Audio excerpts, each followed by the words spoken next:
No, you're absolutely right. And we talk about that, when I get asked about like, oh, where's this guy going to be drafted? Where's he going to be projected? And it's like, oh, we like him in this spot. But all it takes is one team, right? One team to see you at a certain event where they see you shine in an area that they value, right? And because it is like the across the board, 32 NHL teams, their lists are wildly different, right? Maybe at the top it's going to be very similar, but like throughout the way, like it's crazy because they all value different things. They all see these players at different times, and so you never know who's watching. But you exactly right, is that you find, what can I bring to the table? That was Cam Robinson from EliteProspects.com, and you are listening to episode 139 of the Up My Hockey podcast with Jason Podollan. Just watch me now.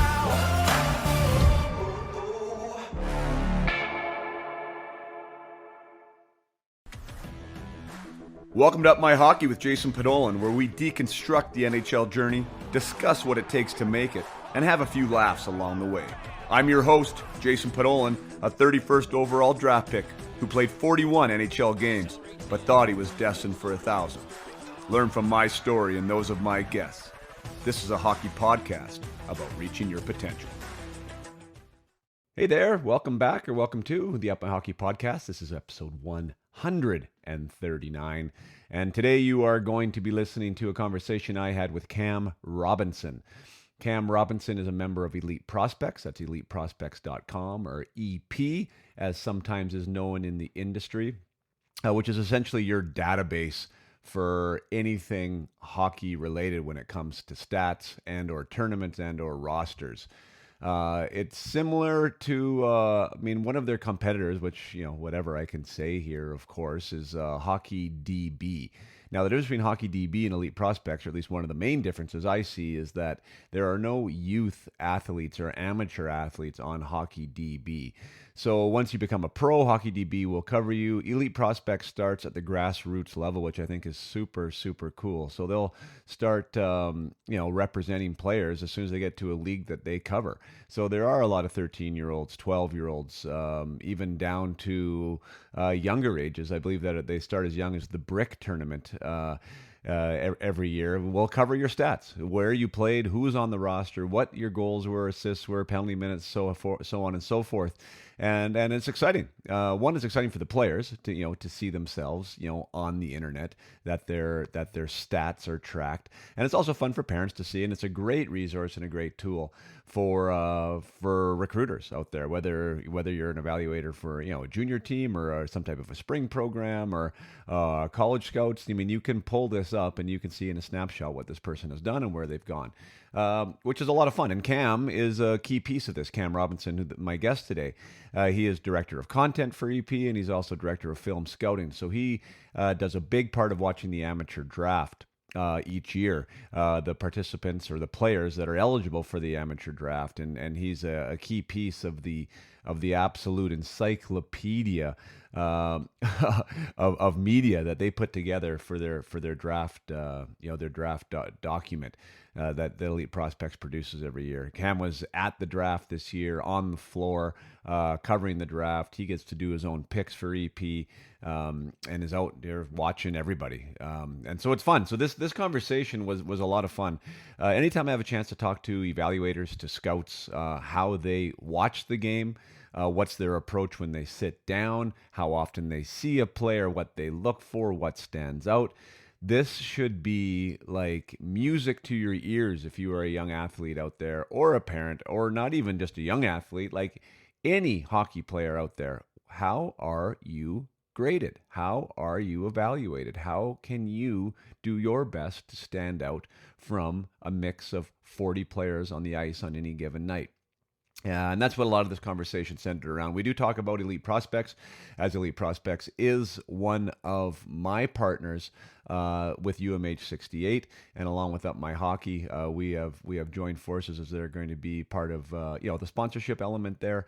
And any player that plays for a UMH 68 tournament gets their stats on Elite Prospects. So if they weren't already covered, they will be. Their new profile would be created.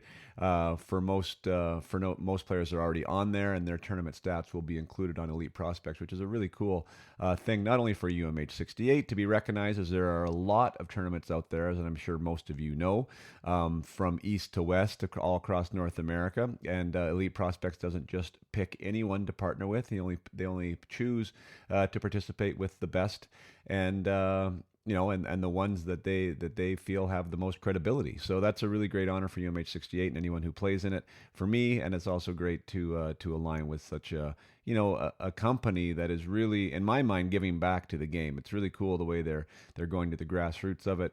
They're developing players, they're celebrating players, they're giving players an opportunity to showcase themselves, to be able to share more about themselves, whether through their heights and weights and their traditional stats, or also media reels and highlight reels that can be on their profiles, and really allows them to get exposure to a wider audience. So really fun having this conversation with Cam. His story in and of itself is really cool. How he got started, what he's doing now, how he serves the hockey community and Elite Prospects, and again, how players are evaluated and what that process looks like. So if you are a player that wants to be noticed, this is an episode for you. So let's get into it. My interview with Cam Robinson. All right, here we are for episode 139. We have Cam Robinson on the program, the director of content and director of film for Elite Prospects. Welcome to the show, Cam. Yeah, thanks for having me on, Jason. Looking forward to chatting. No worries. I like that you got you're branded up. You got the EP shoulder patch there. Yeah. Hey, why 16? Is that near and dear to you? Yeah, it's actually my number growing up. I was a huge Trevor Linden fan when I was a kid, being a BC boy, and so I gravitated to 16 when I was a kid playing. And Elite Prospects, they just sent me, this is for our EP Invitational that we run every year, and so the kids get these sweet jerseys. And so I was like, guys, send me some of these jerseys. So they sent me 4 of them, one each color, and one just happened to be 16. And so I was pretty stoked on that. You're like, that one's going on right now. I love it. Yeah. Perfect. Well, maybe I'll ask you about that, but maybe we'll start first just with being a BC boy, watching the Canucks growing up. I'm a BC boy myself. I was born in Vernon, and so they were the first team that captured my heart. I think I'm a little bit older than you. I watched King Richard kind of take him to the final there as a 5-year-old, right, in '81. So that was Tiger Williams and all those guys. That was when I fell in love with the game, and my parents knew, for me personally, that there was something with this kid, because for a 5-year-old to sit right in the middle of the living room and watch every second of every game, they realized that I must have some affinity for this game. What years were you? Did your heart get captured? Yeah, so I mean, you were that 82 Cup run. I was the 94 Cup run that really, my dad was always watching hockey when I was a kid, and my grandpa and stuff, but it was just kind of in the background for me. And then I got swept up in that 94 run, and I was a little late to it. So I was 7, I guess, maybe just turned 7. And I remember, like, I was, after Bure scored the OT winner in round 1, I think I spent the next 4 or 5 years out in my cul-de-sac doing it on rollerblades. And game 7 of the Cup final, I was too nervous to watch. I'm outside shooting a ball against the garage door. My dad's coming out. You got to come inside. I was like, it's too stressful. But so that was the flying skate jersey, and that was kind of the start of it all for me. And, Right. it's just turned into a lifelong obsession and a career. And it's funny how that happens. There you go. Yeah, one of my ex-teammates, speaking of game 7 there, was the guy who hit the crossbar. Nathan Lafayette. Yeah, Nathan Oh my Lafayette. And you know what? Who goodness. actually lives in Vancouver now. He's there doing insurance work. Unbelievable human being, great guy, great family, great wife. And yeah, I mean, for his time there in the NHL, I played with him in the AHL, but yeah, he was part of that run and had that shot. And anyways, I mean, it's funny because in Canucks lore, it's kind of looked upon as this like negative thing, but like, geez, everything about it, he did great. You know what I mean? It wasn't like he was supposed to score that. You know what I mean? Right? Yeah. It was just that close. Like, Oh man. what a difference maker. What a series. I heard a funny story about Lafayette too, that when he was in St. Louis, is that Brett Hall was legendary for never coming off the ice. And so, his whole line had changed, and he's still out there, and the line had changed again, and he's still out there, and they're yelling at him to come to the bench. And he finally starts getting to the bench, and it's Lafayette about to come over. And he goes, "Not for this guy." And he turns back around and stays on the ice. I guess Lafayette was just a young kid. He's like, "Oh man," sits back down. Oh my Yeah. goodness. I actually boy, I would love to Brett Hall would be so fun to talk to. Kelly Oh yeah. Chase, I just saw a clip today. He was on Missing Curfew and told a story. I don't know if you saw it or not, but I he haven't got known. traded apparently at the deadline. One of the years he was in St. Louis, he was actually golfing with Brett Hall at the time. He got traded at the deadline to Montreal. And Holly was on the golf course. She's like, "You didn't get traded, like you're not going anywhere. Stay out here with me." And so he like Chaser leaves, and who I played with in Toronto, by the way. Chaser's a great guy too. And Mm. but anyways, I guess yeah. So Chase leaves to go get informed that he's going to Montreal. Like this trade's been done, and Hull, I guess, called when he was on his way and told the GM, he's like, if he's going, I'm going with him. And anyways, and the whole trade got canceled because Hall Oh made the my call to God. the GM. They reversed it. And anyways, like Kelly told a hilarious story. So I mean, Oh there's so man. many Brett Hall stories. It's unbelievable. Yeah. What a legend. That's Yeah, hilarious. He goes, I go, well, they're roomies, right? I guess they're yeah, best buds. I love that. That's yeah. great. Yeah. Anyways, well, so did you play it all growing up, or were you just a fan? Yeah, yeah, I played, I triple A growing up, and I remember I was highest I went was like 16, trying out for a local junior A team, and the Clippers there, and I was one Okay. of the later cuts, and they wanted me to move to Port Alberni to play junior B for their affiliate, and I was like, I'm not moving to Port Alberni at 16, and so I went back and played triple A for another year, and I ended up, quitting early just because I was young and wanted to hang out with my buddies and chase girls, and of course, didn't live to regret that for the rest of my life. But I was never good enough to go pro, anyways. But I probably could have milked a couple more seasons out, anyways. Right, right. Yeah. Awesome. And so now you're sitting in this EP chair. Like, how did hockey become a part of something that you knew you wanted to, keep a part of your life? Yeah, it's kind of as these things go. It's a weird tale. Is that I was finishing university to be a school teacher, and my wife had just given birth to our first my son, who is now a massive hockey fanatic. He's got his rep tryouts this afternoon, Sweet. but so we just had a newborn and like a preemie. He came 2 months early, and I just decided to write an article. So I wrote an article about Tarasenko.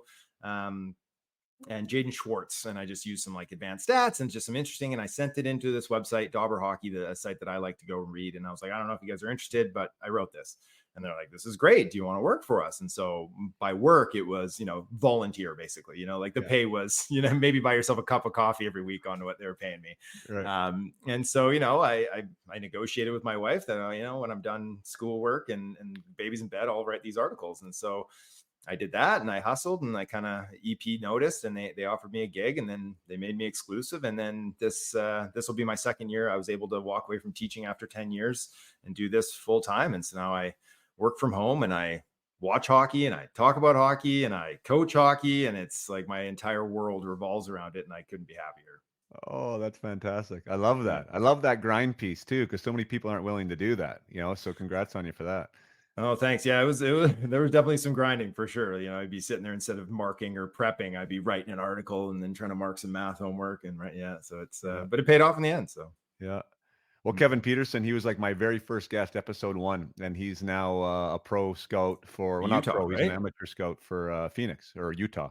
Utah. Yeah, I know Kevin. Yeah. Yeah. Yeah. Yeah, Yeah. okay, so, yeah, so you know him. Yeah. So he, like, to get into coaching because he never really played, right? And you know how it is. It's like it's a bit of an inner circle there, right? With the old boys club of like where you played and your connections. And if you haven't played, it's kind of a harder room to get into. And he just kept showing up at the arena. Like that's what he said. I mean, to get into coaching, he just kept being there and kept Yeah. volunteering to help and kept, going on the ice if somebody asked him to. And that turned into an assistant coach job, which turned into this, which turned into that, right? And it's just you got to be around, right? You got to Yeah. be around and you got to be visible and you got to want to provide value maybe when no one sees that you have value to give back, or I shouldn't say that they're not prepared to pay you yet, maybe at this point, Yeah. but you're prepared to give value. So, Yeah. yeah, that's an awesome strategy. I love that got brought up.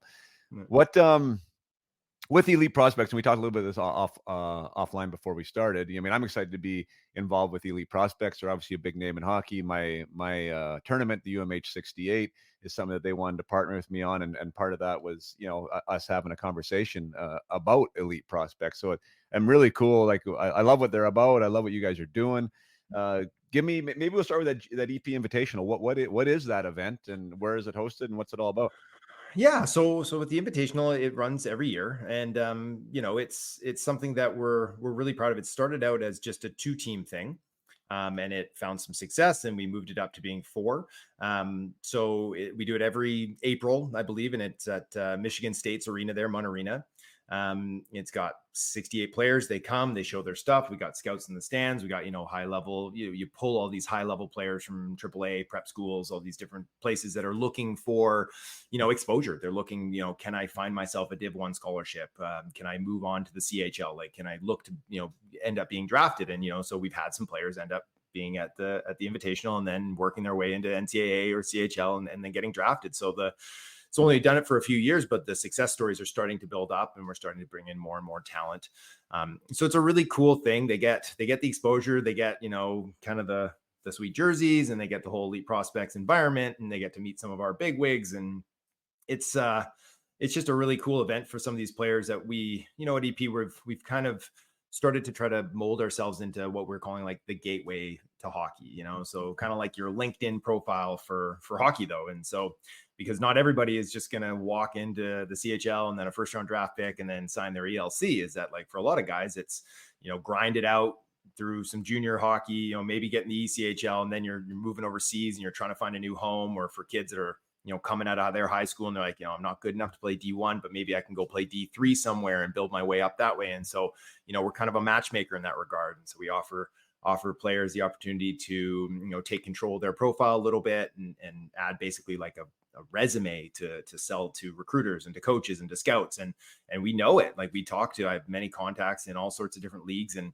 they rely on Elite Prospects. The first thing they do is let's go check them out on EP and, they know they can trust the height and the weight and all the stats are going to be legitimate, and they can contact people on there and they can see the videos and see some of their highlights and stuff like that too. So yeah, for the Invitational and our EP Cup series, it's just more eyes on some of these players. And when I was young and playing, I remember going to like a WHL showcase at 8 rinks there in the Lower Mainland, and there's the Sutters are up there watching, and when they were in the West, and all these NCAA clubs got their scouts there, and you're like, man, like, time to show out, right? And so so it's just an opportunity for these kids to get on a bigger stage and kind of show what they got. Cool. And so you're identifying players for the of NHL draftable age, or what birth year are you looking at every year? For the Invitational? Yeah. So those guys are going to be younger players. Yeah. And so we do, I believe it's like, I might be confusing it with the Cup Series, but we have like different levels. So they'll have like a U15, a U16, a U17. And a lot of it will be for like the USHL. So we'll have, players that aren't quite like, they're coming out of high school, they're coming out of prep school, and they're looking for a spot on a USHL team. And, whether they might be draft eligible still, but they're not at that level to be drafted, but maybe they can get in and play their 18, 19-year-old season in the USHL and then work their way into getting themselves maybe a partial scholarship or something to the NCAA. Cool. So yeah. So that's mostly exciting. Like that kind of elite youth AAA levels that are trying to take the next step. Yeah. Fun. That's exciting. So when it comes to, Elite Prospects, it definitely is. It's a database, right? You're on there, you see the tournaments that they've been to, you see who they played with, anyone, any teams they've played for, all the stats that are aligned with that. So it's, I use it all the time as well, just to research players and to see where they're at. Is this, how do you find like that ecosystem working? Is it like player intensive, parent intensive? Obviously there's more players and parents than coaches. So, I would assume that the majority of players are either that or fans, I guess, that are using the site, or do you know who the unique visitors are? Yeah. Fans make up a massive swath of it, but yes, players it's huge, and parents that fall in line with that, especially when they're younger players. And usually like those are the people that are really invested and dedicated in either their own success or their son or daughter's success. Right. So, hockey parents, they spare no expense to help their child. And, I've got my kid trying up for rep here, and we're doing everything we can to help them out. So it's really neat in that regard. And especially because now, like when I was growing up, EP's been around for 25 years. You didn't get an elite prospect profile page when you played U13 or, when you were playing junior B, like that didn't land you a page. And now like these kids, like there's 9 years old and they're coming off the Brick tournament there in Edmonton, which I got to go to this year, which was a good time. And they've got their own EP pages, right? Like I just today, I had an NHL scout text me. He's like, not our usual conversation here, but this is my son's EP page. I'm just wondering how come these stats aren't on there, so I get it from everybody, right? Parents. I get like on a TikTok video, I'll have some kid being like, "Hey, my stats from November 4th aren't right. Can you change those?" I'm like, "Buddy, this is a TikTok video. Like, go hit us up on the right avenue here, and we'll get you sorted." But yeah, everybody is pretty well invested on making sure everything's up to date. And these kids are growing quickly, so they're like, "Hey, here's my advance. I put on 10 pounds. Like, we got to get this updated." And it's important to them too, right? Especially as they're trying to move up the hockey ladder. And then even for people that kind of wash out at whatever level, if it's D3 or if it's CHL or whatever, and then they're like, "I want to stay in the game. How can I do that?" Right? Like, how can I transition into coaching? How can I transition into scouting or something like that? And we also, provide that kind of information to them too, which is kind of cool. Yeah, that's fun. How old's your son, or what birth year is he? He's the 2015. Yeah. So he just turned 9 there just a couple weeks ago. Yeah. So this is his first year he's able to try out. This is the U11, the rep Right, program here on U11, the right. island. Yeah. Yeah. And so Oh, that's fun. he's out there working. Yeah. There you go. Yeah.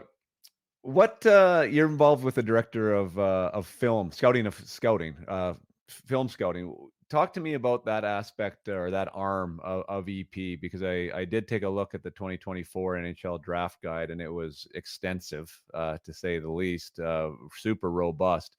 What is your role in that draft guide, and how does that work in the EP model? Yeah. So my role since I moved into full time with Elite Prospects is I wear like a ton of hats. And so, director of content, it's a pretty broad term. And so, I'm responsible for all sorts of video creation, social media, editorial. I'm in every marketing meeting and all this stuff too. So which has inevitably it will impact how much I can watch every year when I was just scouting. So I can't speak highly enough about the team that we have at ringside there. Our scouting team led by JD Burke, Mitch Brown, David St. Louis. Like, we have an incredible group of maybe like 8 or 10 of us. We've got a guy in Finland, we got a guy in Sweden, we got a guy in Czechia. Yeah. So we cover the globe. No one in Russia, but we have a sicko in the States there, Dylan Griffin, that he watches so much MHL tape. I don't think it's healthy. And so, yeah, with that for me, I do primarily video scouting. We submit game reports and player reports on every game we watch. And then I'll go to these events. So, I was at the Holinka last month. I was at the U18s in Finland back in April, May, and I'll be at the World Juniors every year. And then, USHL Fall Classic. And we do. So we have someone at like every tournament. We have locals, hitting up most of the CHL rinks. We got Americans going to the USHL rinks. So if there's a player out there, we've had eyes on them live, almost assuredly, unless they're playing in Russia or Belarus maybe. And then, we get just hundreds of reports on them through film as well. And so, right. We spoke off air there about our draft guide, and that's, our flagship product editorially. And, I have director of amateur scoutings. I've had AGMs and GMs tell me that like they get that product and they put it up in their war room right beside their scouting reports too. And we've graduated several people to NHL gigs. We've had multiple other ones, myself included, have offers that we've turned down just because the situation at Elite Prospects it's tremendous. It allows us freedom and an opportunity to remain kind of forward facing and public facing. And for me personally, like, I like to be out there and kind of share my opinion and get into discourse and have some fun with it too. Where if I moved to the team side, I would kind of all of a sudden I'd be a ghost, right? And I've had loads of friends move into that world, and as the texts become fewer and fewer because they're afraid to share too much. So yeah, no, it's a great company. It's a great product. The draft guide, like, it's so extensive. I think our full copy with all the game reports is something like 2,000 pages on a PDF. And so this year we put in an amended light version. So all the information minus the game reports and the player reports. So if you don't care about what the kid did when he was 16, you can just get our synopsis on him and our tool breakdown and all that. Right. Is that now thinking about the things you offer, and obviously I have 3 boys coming up too. I know as a player, back when I was playing 30 years ago, there was no access to kind of what people were saying about you necessarily until like the NHL Central Scouting came out with whatever their snippet was. That was like the first time you could really see anything. And I know things have changed dramatically since then, but would I or would my son, let's say, who's coming up to his draft year, if he had a verified account or whatever account that would require that, could he see the reports that you guys are writing about him and potentially, either use them to his advantage or otherwise? Yeah, it's a great question. And so up until this point, he wouldn't see them until we release the guide, right? 3 weeks before the draft or whenever we drop it. But we are just integrating them now where as we like upload them, they will then be uploaded onto that player's profile page. So if you're a premium member, then you would have access to that. And so if it's your own page, right, and then you would actually get to see it basically in like real time. So you could finish up a game, maybe you pop 2-1 or something like that, and you can go into the dressing room. And by the time I finish writing up my report, you can pull up your EP page and see what I had to say. And then you can come up there and give me shit in press row or something like that if you didn't like. Right. That's pretty cool, though. I think that's great. And for the right player, that could be really valuable. I mean, for the wrong player, it could have maybe adverse effects too, potentially, right? But that's the mindset side that I deal with all the time. But for some guys, it's like they want the information, they want to know. That can be motivating, right? Or it can be confirmatory, or whatever the case may be, right? To have that access, I think that's pretty cool. Yeah, and we try to be we try to be like, we're talking about teenagers here too, right? Like oftentimes we're writing reports on 16, 17, 8-year-old kids that eventually they're going to see. And so, we give our opinions and we share that, but like in a professional and in a courteous way. That so whereas the internet nowadays, like you said, it's not like it was 30 years ago. It's like you can be out there and you have a bad game and Twitter's on fire, just like lighting you up and coming after your family members or whatever like that. So it's we keep it PG in that regard. Yeah, no, that's great.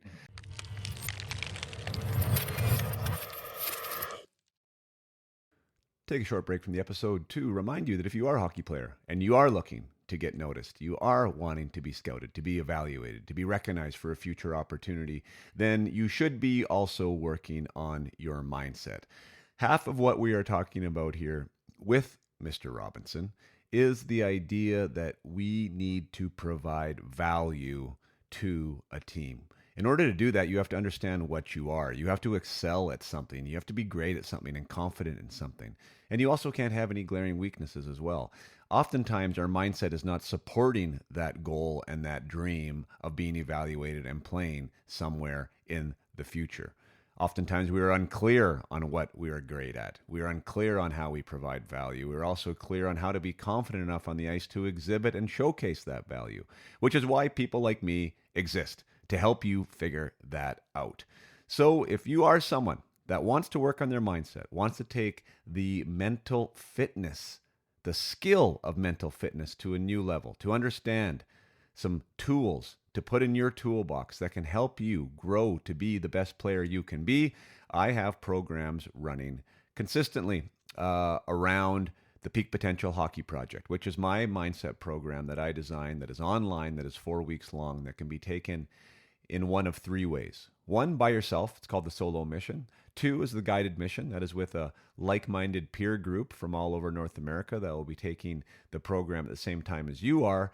And we will get on coaching calls together. That happens to be the most popular way to take the program. And there's also the mentored mission, which is one-on-one with me, where we dive in specifically to you, your toolkit, your tools, and how do we maximize on what we have there, and how do we grow and develop faster than others.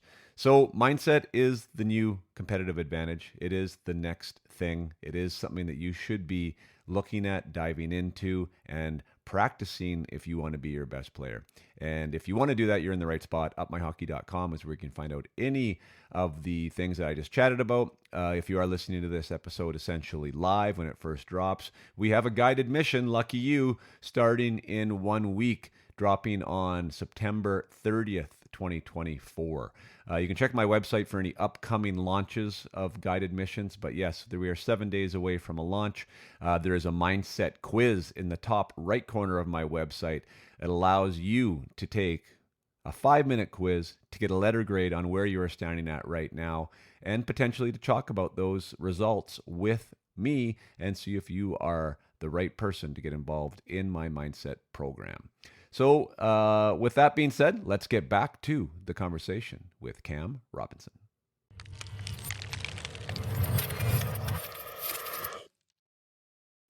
Since you touched on that and you're writing reports, and you mentioned 2-1, and one of the things that I deal with athletes, hockey players all the time is, the stat line and how important that is. And I mean, there's so many things to unpack with this in and of itself, because we're talking about EP, and what do you see, right? You see a snapshot of numbers on a line that is supposed to be an example of your season, right? So like there is an immense amount of importance to the numbers, but the game is much more than the numbers. And I think when you're watching the game, I assume that that's also some of these things that you're looking for. And when I'm talking with athletes, I'm like, you got to focus on the A, B's, and C's of what gets you the goals and the assists, right? And that is generally what's going to do you favors to have that stat line look better at the end of the day. But maybe I'll digress just to that fact. Like, you do recognize 2 goals and assists. You mentioned it already in your thing. However, how do you break down an athlete's performance during a game? What are the things you're looking for?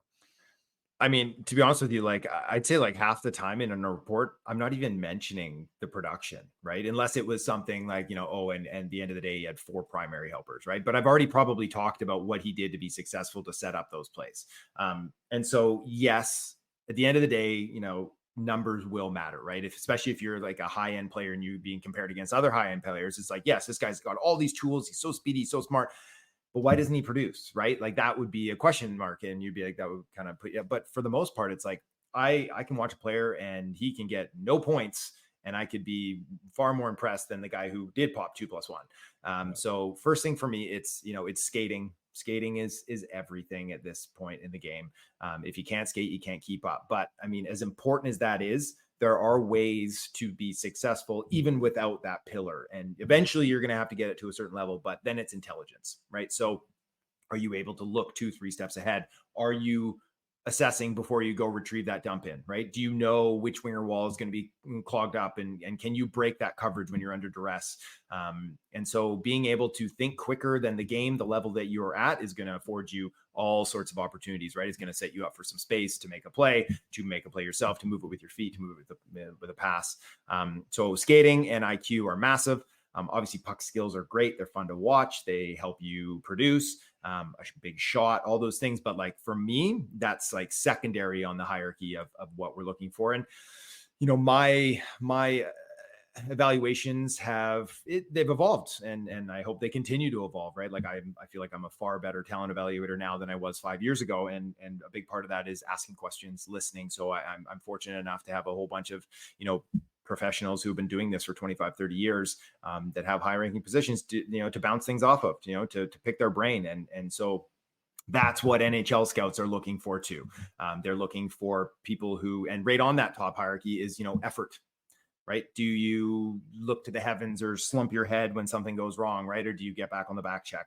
Are you coachable? Are you able to, can you see progression throughout the year where it's like, this is a deficiency in a player, and oh, look, by Christmas, it's starting to get cleaned up. Oh, by April, it's now become a strength. And we want to see that. Even if there's still warts in your game, you're able to understand a limitation, find a way to improve it, and then take steps to improve it. And so those are, for my money, are all more important than someone who can drop a Michigan, mid-game, or dance through an opponent every once in a while. But that's kind of all pizzazz and not a lot of substance at times. Right. And we see a lot of that with some of these kids are like exceptionally talented, and you watch them in practice and you're like, good Lord. And then you put them in a game and they're not as effective. And because they can't put that all together with that kind of will to get in there and muck about and come out with the puck and Right. think 2 steps ahead. And so it's, I could sit here and talk about it all day, or maybe write a couple books about it, but it's an ever evolving process that kind of follows where the game is going. And at this point, speed and IQ are kind of the 2 pillars of the game. Yeah, speed. As I'm listening to you, I'm like kind of thinking from my own experience and what I see, maybe more at a youth level and coming up. And then I'm also a bit of a deep thinker when it comes to like the whys of how this is happening. And the IQ piece to me has degenerated and hasn't evolved, in my opinion. Do you agree with that, first of all, or do you disagree?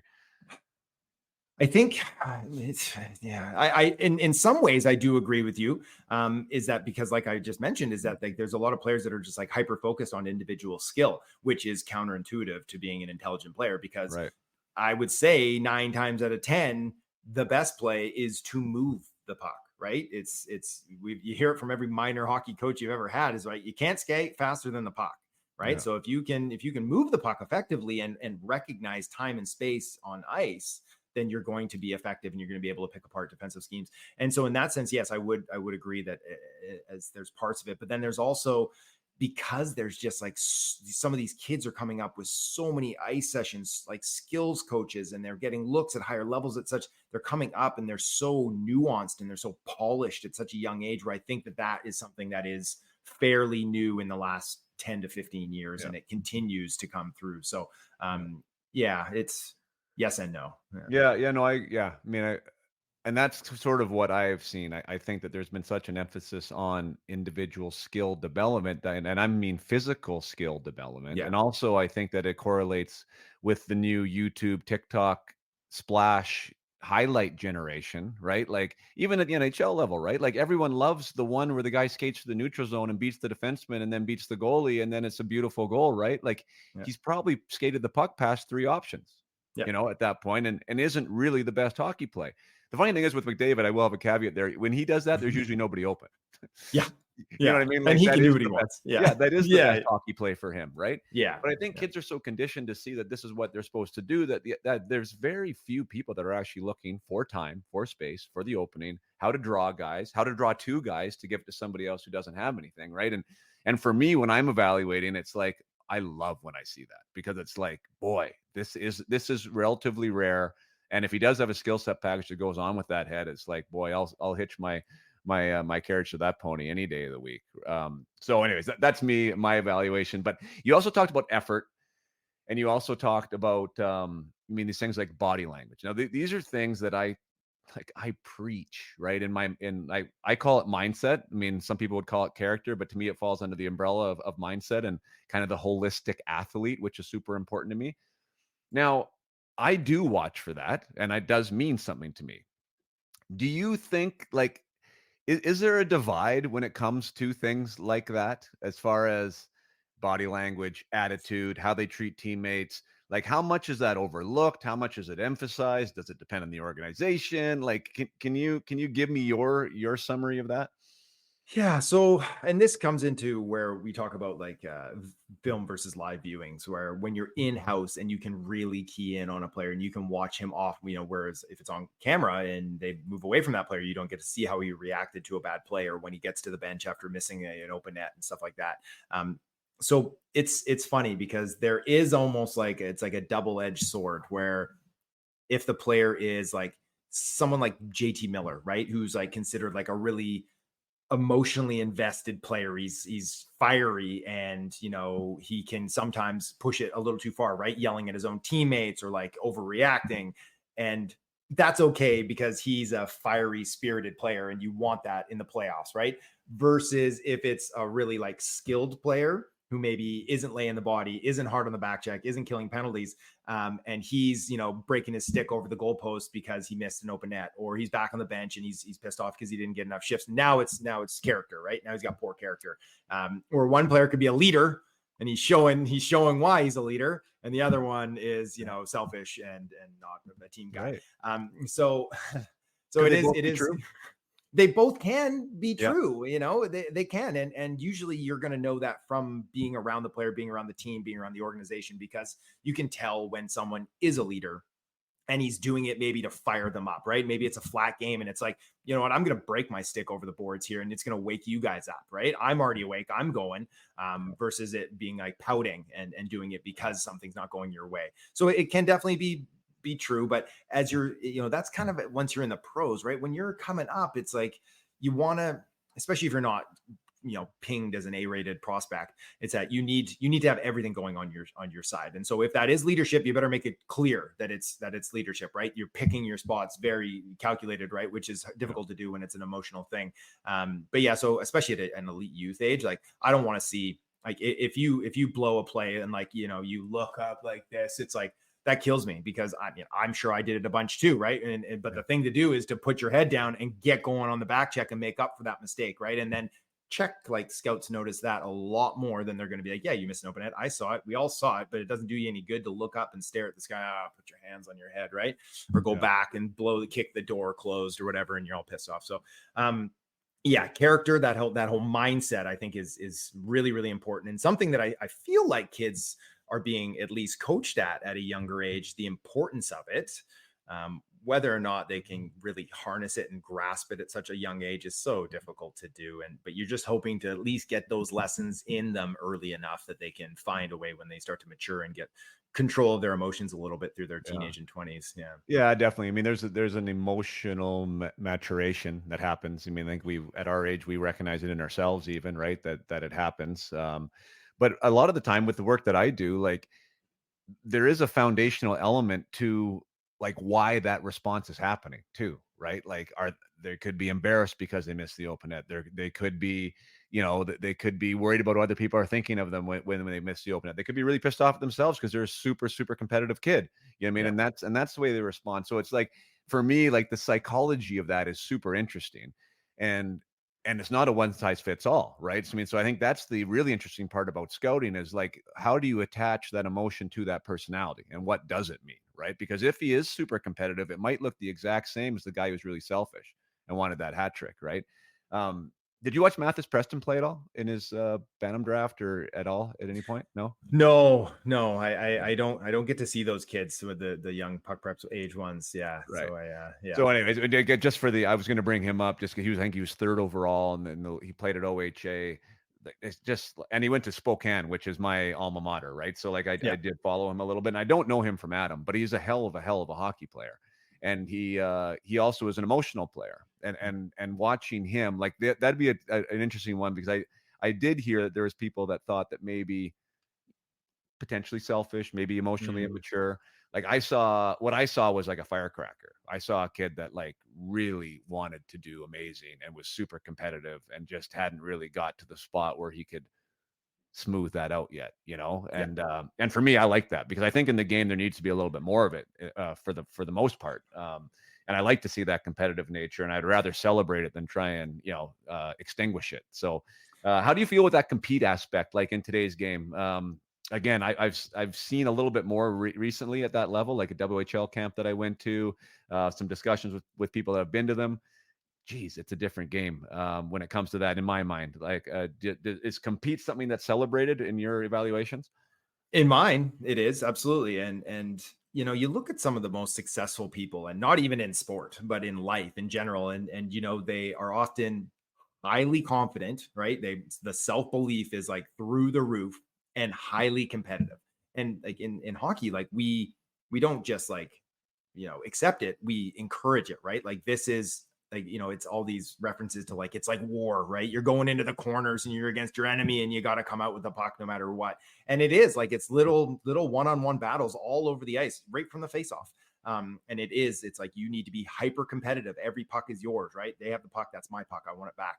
And so we breed this into these players, but then we might then we might shun them because they are too competitive, right? Like now they lost it, now they've lost their emotions. And it's, again, we're talking about kids for the most part here too, right? Yeah. Where they can't regulate. Like, I'm a school teacher for 10 years. Like, these kids can't regulate their emotions, in PE class, let alone like in a hyper competitive where they have aspirations, right? Whether it's the NHL or it's to play pro or to go to school, whatever it is, they Yeah. have goals that they want to achieve. And like, who's watching? I need to be my best. And if I'm not, like, God, right? Yeah. So no, I appreciate the work ethic. Absolutely.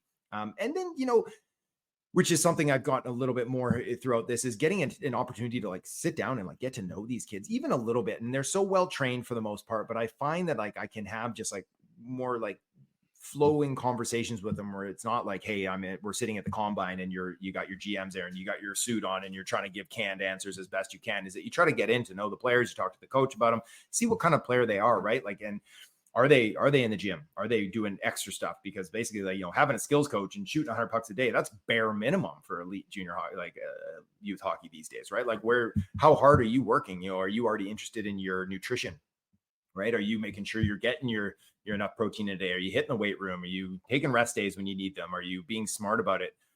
And so that all goes into that work ethic package that sets them up to be successful on the ice too. So it's a full-time job right off the hop for some of these kids that actually have the will and the skill to potentially turn this into a career where, I mean, I didn't play pro, but I'm not sure it was like that 30 years ago when you were coming Yeah. up. No, it definitely wasn't. Yeah. It definitely wasn't. It was a new thing. I've done some thinking on that too. It's kind of crazy because like that. they're much more polished. They're much more professional now. Like my son, and this is no word of a lie, and I played 10 years pro and at the highest level. He is more of a professional now with his approach to his day than I ever was. Yeah. Like, and he's 15 years old. Like, I Yeah. can't believe how committed he is to his Mm. his skill set, like his growth, his development, his training, his social life. I mean, like, is not there at all, right? Like, I'm Mm. actually like, hey man, like, go out. You know what I mean? Like, you're 15. No, like, that's not his thing. Like, he's Yeah. he's dialed, right? To a point that I think it's kind of fanatical. But I mean, that's the way he is. And who am I to Yeah. say, right? Like, he has a dream and he's chasing it. Like, I think that's fantastic. It's commendable. Yeah. Yeah, it's commendable and it's amazing. There's nothing bad about that at all. The funny part when I look back is like I do feel during our time, like, yeah, we drank more beer than we should have, and yeah, we did some of the things that we weren't supposed to do, but holy shit, did we compete? Yeah. And I think that there was a level of that, like even the fact of like, can you get home at 2:30 in the morning and then show up at 9 o'clock and go to work? I mean, can you do that without having an excuse? Can you get things done when things aren't going well? Like, I think like that whole resiliency grit kind of persona was just a little bit more ingrained than I see in the guys coming up now. And I'm not really sure why or what the difference is there, but yes, to your point, 100% more polished, 100% more committed to their craft. But I do see a little bit sometimes with the higher level kids that they're pretty easy to get thrown off course sometimes when some adversity shows up.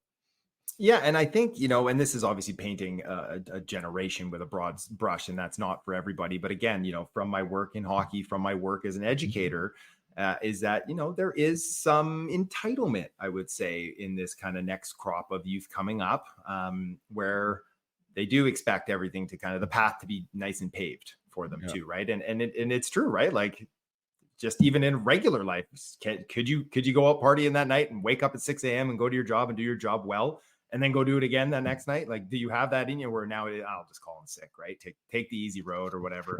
Right. And you're right. I do Yeah. think that there is some more entitlement, some more looking for the easy way out. Everything should be, and not to say that life is easier for this generation. It's probably harder now with Yeah. the way technology and things that cost and job opportunities and everything is getting harder and harder. And it is same with sport, right? Like, it's harder to be a pro athlete now than it was 30 years ago. And that was harder than it was 20 years before Yeah. that. And so it's just because they're so polished, because they're so skilled, because it's such a global event now where everyone has access to these high level coaches, is that it's a gauntlet. So Yeah. It's a kudos gauntlet. to your son though, to being so dedicated, because not everybody is. And there's loads of kids out there who have never been cut from a team, have never had anyone say no to them. They come from a wealthy background, their family, and everything's handed to them. It's all great. And now eventually they are going to hit that roadblock. And are they going to have that ability to withstand that adversity and push through it? Or is that when the rails are going to come off and that kid who had to fight through the whole way is going to pass them? Yeah. Yeah. Boy, you sound like a commercial for me, to be Yeah. honest. Like, and that is what I see more. And I just see, like, instead of like the leash on our kids has been way shorter. Like, even if like I consider myself a free range parent, I think for the most part, for lack of a better way to describe it, like I want my kids to go out and explore the world and test rules and see where they fit and have them scratch their knee and get up and figure it out, right? Be problem solvers. But even to the extent that I want to do that, you kind of can't now. You know what I mean? Just the way life is, the way society is, the way that things are. So for the majority of kids, like, it is like the path has been there, let alone bulldozer parents. It's like, pave the way, right? Like, I don't Yeah. want any adversity, and they don't have the tools, is what I'm trying to get at. Like, it's not that it's inherently they can't do it, but they haven't been given the tools to be able to have the self-belief, to be able to have the confidence, to be able to have the resiliency, because they know they can handle it. So then when Mhm. something does come up, there is this lack of empowerment because they really don't know. They're Yeah. flounder a little bit, right? Yeah. So yeah, I mean, that's the one thing, like a cautionary tale to the parents there who, I mean, if you have money, what, where your kid has been, whether he's ever been cut, whether it's been easy for him the whole way. Like, I promise you, it's not going to be easy the entire way. Like, it's Nope. not, it's impossible for Yeah. it to be easy the entire way. And that is when the defining moment comes in for a lot of these players, is then what next, Yeah. right? What No. next? No, for sure. And personally, like, I'm trying to bring my kids up with that, and it's not an easy thing, but like, so I was asked to coach this rep team here locally, and I just said, only if my kid makes it. Like, he's not on this team because you've asked me to coach. Right. And if he makes it on his own merit, and I told to him too, you're not getting on this team just because they want me to coach it. And if you don't make it, then I'll coach you on this team down here, right? The one you do make. And so that's just, you have to experience it. I remember being cut from teams, and it breaks your heart, but what do you do with it? Right. Do you then give up? Or do you turn that into motivation? I'm going to go shoot another 100 pucks a day. I'm going to get stronger. I'm going to get it. I'm going to do my squats. I'm going to, work on it so that next year they can't cut me. I'm going to make it so they can't do it. Right. And so that's just going to build that character. That's going to fuel them throughout hockey and hopefully throughout whatever else they do in their life, because the vast majority of these kids aren't going to play pro. Right. Yeah. They're going to end up being the future generations in all sorts of economy of businesses and things like that. So, yeah, no, I really appreciate you mentioning that. And yeah, I mean, and that is like the to put maybe a bow on it, and what you were talking there with the idea of, yes, these players, my son included, right? Like I work with athletes. My son is one of these athletes. They want to be an NHLer. Who doesn't, right? Their hands up in the air, and he's doing what he can to make it happen. But the realism of this whole thing is he is developing himself as a human being. He's established a goal. He's understand there's obstacles in the way. He understands it's a competitive environment. He understands that he needs to get better, that he wasn't maybe, gifted with God's touch, that, he is one of the elite from a young age. So he has to catch players. He understands the value of teammates and the relationships required for him to be good at anything, that it's not an individual event. And guess what? If it doesn't work out for him, he takes all that stuff with him wherever the hell he's going. So like, exactly. I am so grateful for the game, just that my kids have found something that they love and they aspire to do, and they get all these amazing lessons. And I think with what I do as a mindset coach, like if we can round out the human, I say, behind the athlete, I mean, we've won 100%. Right? Because they have a better chance to get what they want. And if they don't get what they want, hey, hopefully we've created a better human who's an awesome community member, who's inspiring others and is doing good things. So for success in another avenue, right? Yeah, like, and exactly. that's the key. That's what we're trying to get for these kids. And then, now that I'm not teaching, I get to do that just purely coaching, which is really cool, because it's kind of all the fun of teaching, just in that I'm still trying to shape these young kids into being proper humans, right? Like that's the mindset. And that's what that's why my parents put me in sports, keep him out of trouble, keep him busy. Oh shoot, he really loves it. Now he wants to do it 7 days a week. All right, well, I guess that's what we're doing. But it teaches you lessons, right? And across all sport too. So you talked about your growth as an evaluator and as a scout, and that you're different than you were 5 years ago. And I think that's amazing. I can continue to get better, of course, in what I'm doing as well. I was just thinking, like, in that realm. So, I mean, you're playing in a sandbox that has NHL Central Scouting, that has, these other entities that do their own rankings, let alone like the teams do their own rankings. How apt are you to like see or to look over your shoulder and wonder, hey, do I got this player wrong, or should I come back to the field a little bit? Like, how did that happen for you, and where are you at now with your own, evolution with that? Yeah, just like in sport, learning how to have self-confidence and belief in yourself, it is a process. And so, early on, I would take that, that popular consensus, or, hey, like, this person I really respect thinks this, even though I don't. I'm like, he's probably right because he's done this longer and he knows more than I do. So I'll just change my opinion. And so I have this one example is 2017. I didn't really like Nolan Patrick's game. I think I would have liked him around like the 10 or 11 spot, but everyone and their dog had him 1 or 2. And so I'm like, obviously I'm wrong. If everybody sees it like this and I see it like this, then I'm wrong. And so I put him 3rd. I was like, I'll hedge a bit and I'll put him 3. And I put Haskin in it too. And I hated it. I regretted it. Like, even before Patrick's career kind of got derailed with injury, there is that I didn't like respect that I did that. And so I kind of had a little chat with myself. I was like, don't do it. Like, this is how you see it. And then if you're wrong, you learn from that down the road and you make those adjustments. And so then 2020 came around, and it was a Lafreniere draft, or maybe it was 19. And I really liked Quinton Byfield, and I thought that Byfield was the best player in 5 or 6 years. It didn't matter who's the best player at 17. I'm looking at who's going to be the best player when they're in their peak and throughout their NHL career. And so I think I was the only person on earth who didn't have Lafreniere won that draft. And so I Byfield, and I took heat for it. And I just kept saying, I was like, in 10 years, I'm either going to be the smartest guy in the room, or I'm going to look like an idiot, and I'll learn from it either way. And so the jury's still out, but we'll see. We'll check back in a few years and see how it worked out. But so I've changed that in my philosophy, and I even go like, with the scouts at EP, we don't all agree on things, right? We're constantly arguing and banging the table for a player, and why, why, asking those questions. Okay, you see this, I'm going to go back, I'm going to look for it. I still don't see it, I'm not buying it. And so, we come out with our own draft board, and we're going to drop a 2025 one here next month, our first one of the year.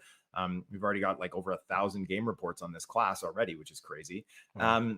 And we won't agree, but then at the end of the year, I'm one of the fortunate people that is allowed to drop his own personal ranking with elite prospects. So myself and Mitch Brown are the only ones that get to do that. And so you get to see, here's what we think as a group, and then here's what I think on my own. And then cool. we can find out who's right down the line. And then, whoever else has got to buy me a beer. I think there's a great lesson though, even in what you're saying, and maybe it's obvious, but maybe it isn't, is that like, if you're a player out there, just somebody needs to like you, not everybody, and like, your game is your game, and double down on what you're great at. That's the thing that I always tell the players I'm working at. Understand how you provide value, first of all, because there's going to be a unique skill set that you have that somebody needs and that somebody is going to value more than somebody else. And then obviously don't have a handicap or a weakness that is going to keep you out of the conversation, right? You can't be completely deficient in something. So like, double down on what you're good at, and then let the things go. You know what I mean? Like, you have to be able to let it go, because everyone's going to have a different opinion, and it just takes one, So I don't know, maybe you can speak to that for those out there listening.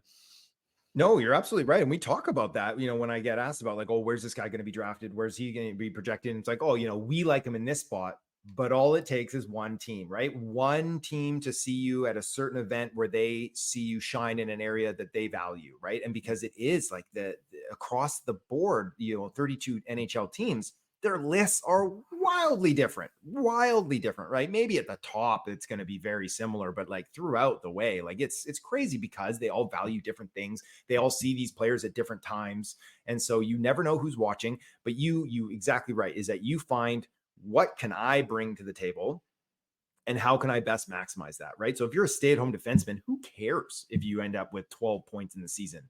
Did you allow 7 when you were on the ice, right? Like, are you out there just, shutting down everybody? Because that's what matters. And so going to your EP page might not be so impressive, but the people who know what they're looking for see you, right? There's nowhere to hide anymore. If you're good and you're talented enough at a certain level, you will be found.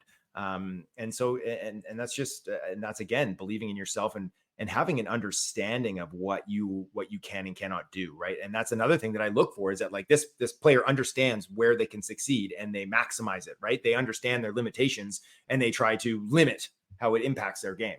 And so again, that comes into, their IQ, which is like, or hockey awareness, or whatever you want to call it. It's such a blanket statement, but it encompasses so much in the game.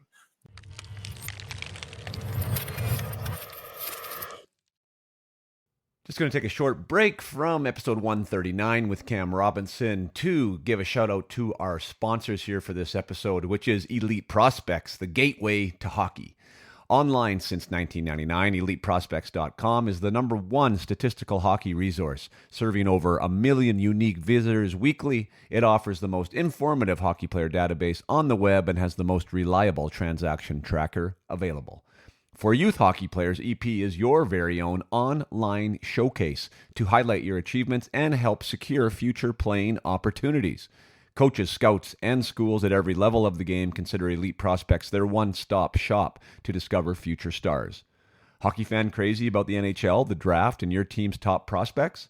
There's no better place than EP Rinkside, providing insight and analysis on players worldwide through written features, video breakdowns, interviews, and more. Head to EliteProspects.com now and experience your gateway to hockey.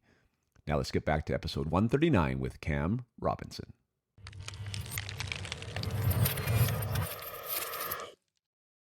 I've said it here in the program before, but I mean, it's not that rare for a third-line guy at the WHL to be a good third-line guy at the AHL, to be a good third-line guy at the NHL level. And by what I mean by that is, like, never really played the power play, never been a more than a point a game player, right? We have this idea in our head that the best players are the players with the most points. Now, that's not always true when it comes to when we're actually figuring out how to provide value to a team, right? And I guess that is one of the things you are trying to evaluate too. I mean, is the point a game in the WHL going to correlate to what? As a pro, or is the guy who has 30 points in 60 games, but gets all the pucks out along the half wall and knows how to get in the forecheck and cause disturbances and turnovers, is that guy more likely to actually be an NHL player? Maybe talk about how you view those two scenarios. No, for sure. That's a really great question, and something that I've, and AGM and a former player, and he said basically to me is like, what's he going to be? What's he going to be? What kind of player is this guy going to be in the NHL? And so you look at him, and so it might be this like really wizard like offensive player in junior, but what's he going to be at the NHL level? Is he good enough to play a top 6 job in the NHL? Is he going to get power play 1? Because if he's not, what's he bringing to the table versus, like you said, that player who learned how to be an energy line guy in junior, to kill penalties, to make the smart plays, to always get the puck out, to always get the puck in. And now you hone those skills throughout junior, and now you're doing it in pro hockey and you're building your way up. You look at that player and you'd be like, that guy could be a penalty killer. That guy could be a bottom 6 player in the NHL, even though he's far less dynamic than this guy over here who plays all the top minutes in junior, but won't as soon as he turns pro. So absolutely, right, is that know where you're going and maximize it, right? And if you are a skilled player and you recognize like, hey, I'm not as skilled as some of these other guys, like, you better add something to your game, right? You need to bring something unique. And so for players, I think it's the same question you need to ask yourselves. What am I going to be at the next level? And if you can't answer that, you better revisit what you're doing and try to add some more layers to your game, because you're like, hey, I don't think I'm going to get power play 1 time when I move out of junior here. I better add some penalty killing. I better ask my coach, like, hey, let me work on the face off. Like, let me be that guy in the D zone to win those draws for you and to get the puck out and to be killing penalties and be down. When we're down a goal, I'm out there trying to score, but I'm also down there when we're protecting a lead. Yeah, for sure. Yeah, it's that's so crazy too. I mean, I love you talking about that. I talk about building out your tool kit, right? And trying to be as diverse as you can, really. I mean, the more positions you can play, the better.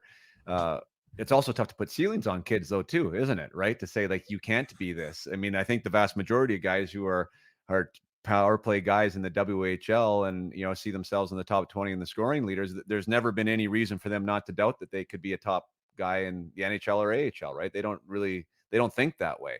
I'm not sure if they should either. It's kind of so crazy. Like when I'm working with that, right? It's like that confidence and that swagger. Somebody's got to be in the top 6. Maybe it should be you, right? But but I know you from an evaluation standpoint, like that is what we're trying to accomplish. When it comes to that and it comes to exposure, and people are very worried about leagues, that they play in and where and how. Where do you put the hierarchy? You're from the West Coast here. Like, is it WHL the number 1 league to scout? 2 would be BCJHL, or like how do you do that as far as your routes are concerned? Yeah, see, I'm like a glorified crossover scout. So I scout all over the world. So I'm fortunate enough, which isn't primarily how NHL teams work. They will have crossover guys, or like a team like Carolina will have their regions, but by the end of the year, they're all crossover scouts. They all have to get eyes on everybody at least a few times. So, for me, it's cyclical, whether it's the dub 1 year and the OHL the next year, or maybe it's, the USHL is really coming up and is becoming a really nice feeder league. Kids are moving to school early. So the NCAA is producing all these draft eligible prospects now too, kicking over to Europe. The J20 in Sweden, it's becoming, even on the bigger ice sheet, it's becoming, a little more honed in, it's got a little jam and a little grit to their game. So these kids are better prepared to step into the Allsvenskan or the SHL before crossing over, and they're better prepared.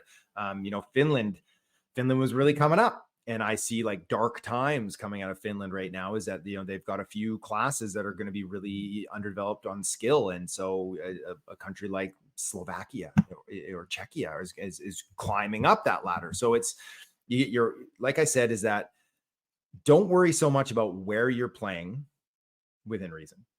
If you're playing at a high enough level, you will be found. And if you're succeeding, and so for a player that maybe they're playing in the OHL, it's like, their dream is to their local kid. They want to play for the London Knights, a powerhouse, right? Well, if you're going to get 14 minutes a night in London, Or you can go down to wherever, Saginaw or something like that, or Brampton, and you're going to play 20. It's like, well, you go play there because it doesn't really matter, right? Maybe you'll get a longer playoff run with the Knights, but you're going to have better opportunities to grow as a player. Or conversely, right, if you're not quite able to move up to the WHL, go play in the BC. Go light it up in junior A and go take that college route, right? Or take an extra year. Don't try to make the league as a 16-year-old. Come out in your draft year. Like Tarek Parasak did this year with Prince George. He was a rookie, scored 40 goals in the dub. He ended up being an early pick. So there's different routes for everybody. I mean, I go back to the one where Alex Edler, it was a third rounder to Vancouver there. He was playing what, it's kind of insulting to the Swedish third tier, but, basically a glorified beer league. Like it's, but he was found. If you're good enough, they're going to get out there. They're going to watch you. They're going to see you and they're going to be like, this kid's good. We're going to take a swing at him. Right. And that was 20 years ago then too. So, right. Yeah. That's fun. Is there any stories? I mean, we're talking about like comparing rankings and stuff. Like the one that I mean, I guess everybody noticed, anyone who watched the draft, was that Bennett Seneca, who all of a sudden Anaheim takes what looked like a massive flyer and took him 3, where I didn't see anyone ranked him anywhere inside the top 10, to my knowledge. I thought that was like, what a brave move by Anaheim. In that scenario, maybe speak to that pick or any other things that you kind of surprised you from this draft when it comes to the 2024 NHL draft. Yeah, Seneca, he was a fun one because, this is a kid who put on something like 4 inches in the year before getting selected there in Vegas. So he was a smaller player, like 5'10", and had to use his hands and his creativity to kind of go weave through the giants there. And then all of a sudden he starts shooting up. He's 6'2", he's 6'3". So he looks a little gangly out there, but he still has all those skills, and his developmental arc was just spiking as the season wore on. And so it was funny, we had him pretty high at EP. I'd have to look. I feel like we did have him top 10. I had him top 10 personally, but right before the draft, like days leading up to it, I'm out there working the phones and trying to find out like who's picking who, see if I can break this early. Yeah. And, trying to find out where Damodoff's going to go. And, I kept just hearing like, watch out for Seneca. He's a climber. And so eventually, like I was on with Colby Armstrong on Chicklets there right before on the draft floor. And he said, give me your top 6 picks. And I rattled them off 6 in a row, and they ended up going right. And I was just like, each one, just like when I got Seneca and I called him at 3, like, whoa. And then it shows him and his face was shocked. Right. And he drops like, he couldn't even believe it. And there's a great picture of him and I standing on the draft floor in Vegas. And I'm talking to him like, I was like, you a little surprised there, Becca? And he's like, oh, man, like I was like, yeah, you should have been following me on Twitter. I called this like an hour ago. He's like, you did? Like, yeah. Wow, good for you. That's so funny. And this is not planned for everyone listening. I had no idea. So yeah. The fact that I bring up Seneca is hilarious. So you called it. Holy smokes. I called Seneca at 3. Yeah. Because Seneca had no idea. You could tell like his response was so authentic and so awesome, right? Like, man, cool with them. What gave you the hint on Anaheim? Why do you think Anaheim was going to pull the trigger? Well, I mean, and I didn't, and sometimes, I'm fortunate enough to have some people that'll be like, yeah, this is what's going to happen. And you get some of that kind of stuff. But this one is just like, I was just kind of fitting the pieces together that Anaheim, they marched to the beat of their own drum. And we saw that, right? They took Leo Carlson the year before when everybody thought it was going to be Fantilli. They took Mason McTavish there at 2 when everybody thought it was going to be somebody else. And like, I love that they are willing to do that.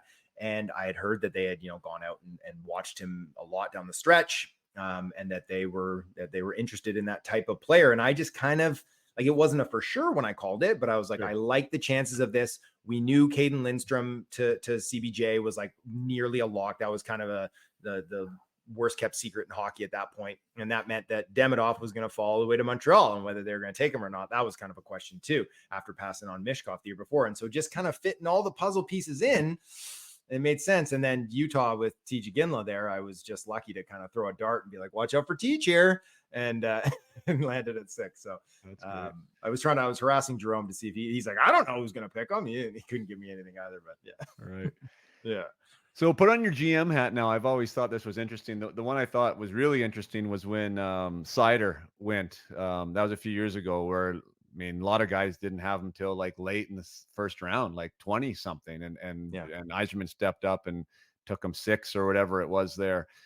And when that happened, I was like, okay, like, and it turned out to be a great pick. Obviously Moritz is fantastic, and he probably would maybe go higher in a redraft, Yeah, right? probably Even than two. that Yeah, now. yeah. But at the time, like, why wouldn't like a spot? Every spot is worth something, right? Like, why wouldn't have Yzerman gone to 10 or gone to 12 and maybe got another first rounder? Like, are they? I guess you don't know what everyone else is going to do, but okay, you're the GM, like, and you are Anaheim GM. Bennett is your guy. Seneca, you're at 3. You don't think anyone's going to be taking them till I don't know when. Do you trade down? I absolutely do if I can do it. Now the trouble is that teams will rarely trade into the top 10, right? Or move up that far because the cost is so prohibitive. Is that, if you said, like, if you're Pat Verbeek and you're like, I'm going to move from 3 to 5, right? Just slide back a couple spots. So Montreal, they're probably interested. They want Demidov, and they're like, you can maybe, like, fake it a little bit and be like, we're going to take Demidov unless you don't jump up into this spot. What do they have to give you, right? Like, because to move up those 2 spots, that might cost you next year's first, right? It's very expensive to move around like that. But I'm a huge proponent of GM sliding back, and Carolina they're the masters of it. They did it this year. They liked a player when they were picking at whatever they were picking, 27 this year, but they're like, we like them, but we like this other player too. Let's see if we can slide back to 33 or 34 and still get the guy we like. And they did. And so now they got themselves a free second round pick. They got the guy they liked anyways, and they pick up another second rounder in the process. And they just do that all day. It slows down the draft. It kills everybody. I'm always joking with their scouts. I'm like, you guys make this a 5-hour event on day 2 because they're just always sliding back, and they get incredible value. And it's kind of like being a big league hitter, where even the best in the world, you're getting a hit like 35% of the time, right? And so that's the way it is with scouting too. So it's darts. How many darts can you throw? And some of them are bound to hit. And now when you're at the top of the draft, it's like you fall in love with the player and you don't want to risk losing them. And so for a player like Moritz Seider, a big, powerful right shot defenseman, I'm sure Yzerman probably kicked the tires on sliding back a little bit, but whether he wasn't going to get value, because if you move back and then you lose on that player, now you need to consider that trade as, okay, we basically traded Seider for this new player plus this pick. And is that worth it to us? Or do we actually believe he's going to be our number 1 D for the next 15 years? Okay, we're just going to take him at 6. So it's easy to say when I'm not on the hot seat and I'm not a GM making those calls, but in general, I'm a big proponent of sliding back and getting more assets, because the more darts, the better. Right. Yeah. That's the scouts' mind probably too. Yeah, like, the scouts are like, yeah, give us more picks to make, right? Yeah, when I think that's the business side of it too. I think I'd be in that boat too. Most likely, I think I'd be trying to maximize as much as I could. You know what I mean, and play the risk associated potentially with what would be happening on the downside there. Was Macklin Celebrini just automatic, no brainer? Like, was he's that good? Yeah, no brainer. He's we made the joke where it's like if Sidney Crosby and Jonathan Taves like had a hockey baby, it's Macklin Celebrini. Like, he is exceptional. Coming into the year, there was maybe someone, because you never know what can happen over the course of a draft eligible season, if someone can take huge strides and really catch up, but he just separated himself. Even as a draft -1, it was such a massive separation, and then he just continued to make that gap further now. Whereas this year, this is James Hagen's draft year, and I do think he's going to go 1, but it is far from a slam dunk here in September, that there will be players that will compete with him, and number 2 is wide open right now. So there's gonna be a whole swath of players that are gonna fight for that spot, and I wouldn't be surprised if 1 or 2 really take a run at Hagens and make teams think about it anyways. Right. And with him, like, I didn't watch Celebrini at all at the NCAA level. I mean, his points speak for themselves. I didn't see one shift, so I can't speak to that. But I did watch him at the World Junior. What was like? Not like, it wasn't Bedard like, that's for sure. No. Like, where do you like what does a World Junior mean to you in that environment, I guess, in of itself? Because it is just a snapshot of a kid at a certain point in time, right? And maybe can just mean that, but he wasn't like, I wasn't as excited for him. I'm not as excited to see him in the NHL as I was for Bedard, mostly because of what the hell was happening there his junior year, and also what he did there at the World Juniors. So yeah, talk to me about Celebrini performance there. Yeah, so I was fortunate. I was in Sweden for the World Juniors last year, and he was very, very good still. The Canadian team just wasn't as good as it was the year with Bedard, where he had, I think that was Stankoven's year, it might have been the year before that, but he had assets. So like Dylan Gunther, like, he had all these young, like, or older players to him, these 19-year-olds that were dynamic. And that iteration of Canada wasn't as strong, and consequently they got bounced early, right? But he only played 4 games. I was still really tempted to put him on my all-star ballot, Oh, that, really? yeah, because he was that good in his game as like a super young 17-year-old. Like his birthday's July, I think.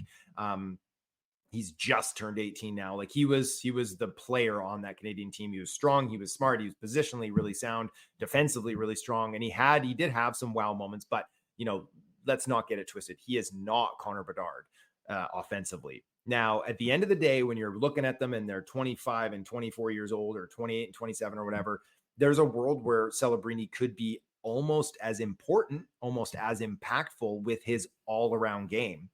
Just like there was a time where, people said, is Jonathan Toews like as good as Sidney Crosby? Right. He never had anywhere near the offensive skill that Crosby had, but because he was so impressive defensively to go along with plus rated offense, it put him into that new world. And I think Celebrini is a more dynamic offensive player than a kid like Toews. So it's like, he put up like 70 plus points in the NCAA at 17, like Hobie Baker at 17, like it's crazy. And so even though he had the down World Juniors, quote unquote, where he didn't pop and break records, I do think he's going to be an extremely talented player. But, am I going to call for 30 goals and 65, 70 points this year like I was looking for from Bedard last year? No, I'm not. So it's going to be a slower burn, I think, as he comes up this way. Well, I was trying to say that, telling my kids that. I don't know if you know, I played in the World Junior in '96, right? As a 19-year-old, I think I was an early birthday too, February, so I was almost 20, right? And it's a 19-year-old tournament.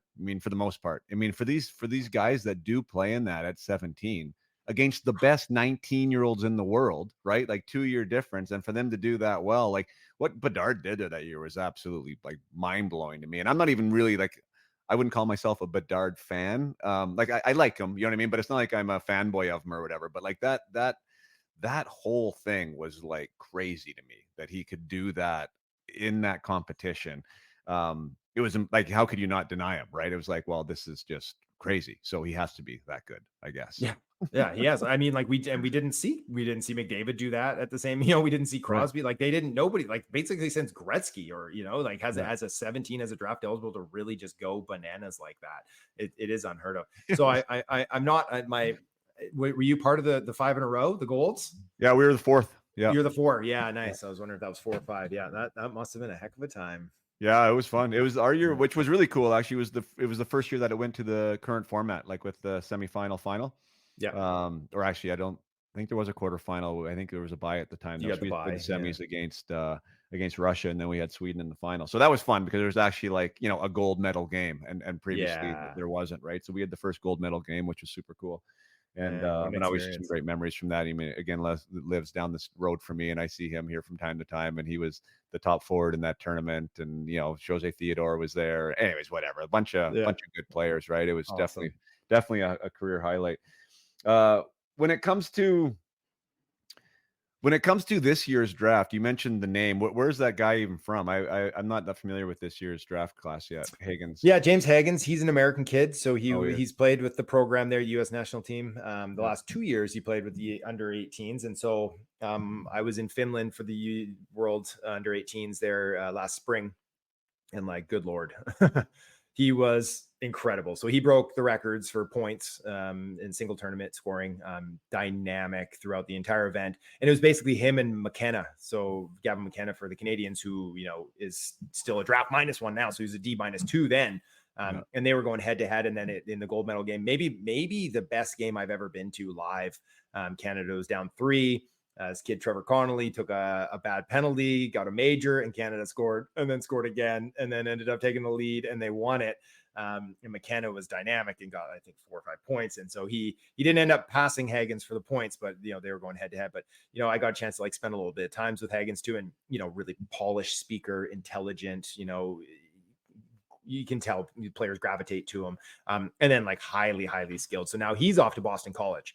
And so everybody thought Will Smith was going to stick around for another year, even though he led the nation in scoring last year. So he's coming out, going to San Jose, and Hagens gets to slide right into a spot. So he's going to get to play with Perreault and Ryan Leonard there, 2, highly skilled first rounders. And so he's going to be put in a position to succeed. And so that's why I think that it's, at the end of the day, it will be his spot to lose that top spot, because, that Boston College team is going to run for a national championship, and he's going to get all the fun minutes, and he's probably going to put up monster point totals too. And it's like, how is a player like, Matt Schaefer, who's an exceptional defenseman, smooth skating. How's he going to compete against that, right? Like, he's going to have to put up 100 points on the back end to try to like rival that kind of production. So it will be difficult to unseat Higgins, but really he's a very impressive player. But again, he's not Bedard and he's not Celebrini too. So we're getting into that kind of next level of first overall picks where, Nico Hischier and those type of players where they're going to be quite good, but maybe not like superstar.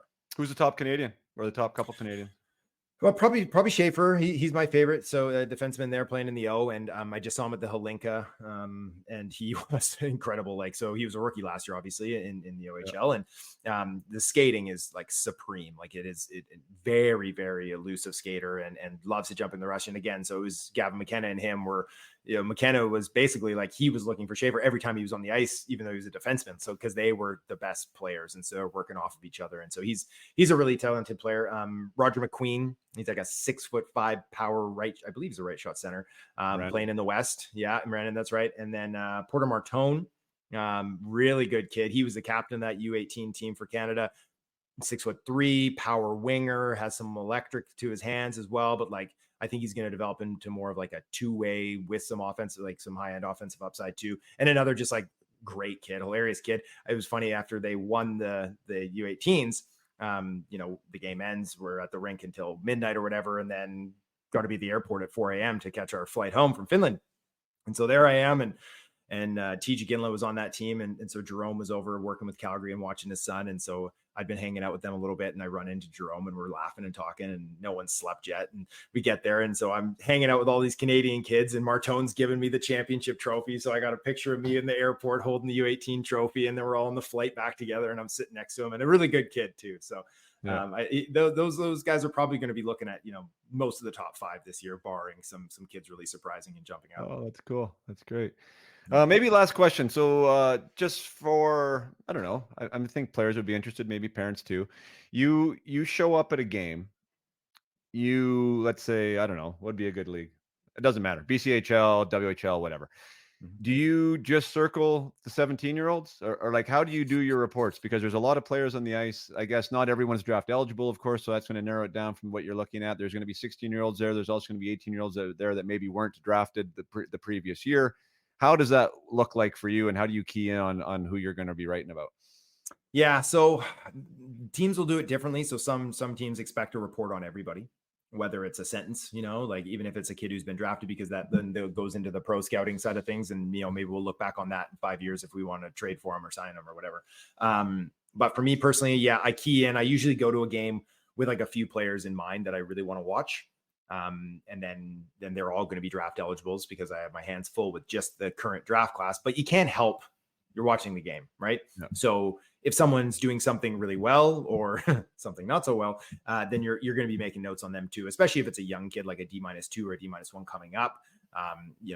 Probably I'll put a little more emphasis on getting some reports on them because we know it's going to be a build up to the draft versus like a kid who was drafted in the second round already. I'm probably not going to take any notes on him, but like a kid who was passed over and has himself a strong game, yeah, he'll be getting a report too, right? Because these kids, we're seeing it more and more. A late bloomer, they're even sneaking into like the top 50, top 60 in the NHL draft if they can pop and have a really strong season, or they're a middle rounder, right? Like an Anthony Romani went in the 5th this year after putting up like 110 in the O after being passed over. It's like you can really pop and you can get, and we need to have reports on those kids too. So that's cool. I'm looking for kids to do something and show something. The episode that just got released yesterday was Josh Doan. So there's a perfect example. He didn't get drafted and turns out to be a second rounder the next year. Like, it's rare, but it's becoming more common, I think, too. Yeah. For sure. I think Tanner Pearson he was a first when he snuck in too, right after being a draft passed That's over. Crazy. So you can do it, right? Like again, like it's, you can't hide. If you're good enough, they're going to find you and they're going to like you. So that's awesome. Well, thanks. Elite Prospects is definitely a growing brand within the sport. It's becoming part of, the fabric really of the sport. And I think that's sort of what the vision seems to be like for you guys, is to get in at the youth level, allow it to be the gateway, as you are calling it, to hockey. And so have these young athletes get immersed in it, fall in love with the stat line and the tracking, and, you can get in an EP a hole, right? Wormhole Oh pretty yeah. easy, right? Yeah. I know I've done it myself too, just Yeah. following my own career and different people's paths and where they go and who you played with. So it's a lot of fun. And then, I really like the involvement in the grassroots stuff, like the UMH 68. Thank you guys again for wanting to be involved in that, and also your own development stuff. And it's cool. I appreciate you sharing that with me and all the insight for the evaluations, and my audience appreciates that as well. So, Cam, thanks so much for joining us. Any last words of wisdom you wanna give to some of the athletes out there? Yeah, man, get your head down, back check, right? Just just always be working. Just It work hard matters. and we'll find you. Yeah. Yeah, it matters. Awesome. Yeah. All right, man. Well, best of luck with the season this year. I know you're going to be have a lot of fun chasing kids around and getting your reports in, and I know you love what you do. So good luck with that.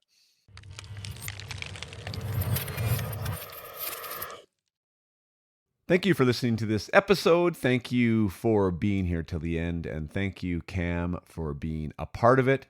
And thank you, Elite Prospects, for being a valued partner with Up My Hockey and the UMH 68. So get over there to UMH. No, well, you can check that out too if you want to. UMH 68 on the Up My Hockey website. Or what I meant to say was go to eliteprospects.com. See your profile there. Verify it if you can. Get a premium account if you can. And take advantage of everything that Elite Prospects has to offer. I know that I have been lost on Elite Prospects more than once by jumping from team to team. When you're a suitcase like me, you can get lost in a rabbit hole real quick by looking at old teammates, where they played, who they played with, what kind of careers they have, what was their best season, who was that with, what was their coach at that time. Oh my goodness, if you are a bit of a hockey geek like I am, you can totally have a great time on Elite Prospects. And it's also fun to see the current players as well. Obviously, the young players, where have they played? What type of resume do they have as they came up through the ranks? And maybe they're draft eligible this year. And where did they play? And who did they play for? And what kind of stats did they put up? So lots of fun there. Elite Prospects is a great hockey resource, and again, a valued partner of Up My Hockey. So until next time, you play hard and keep your head up.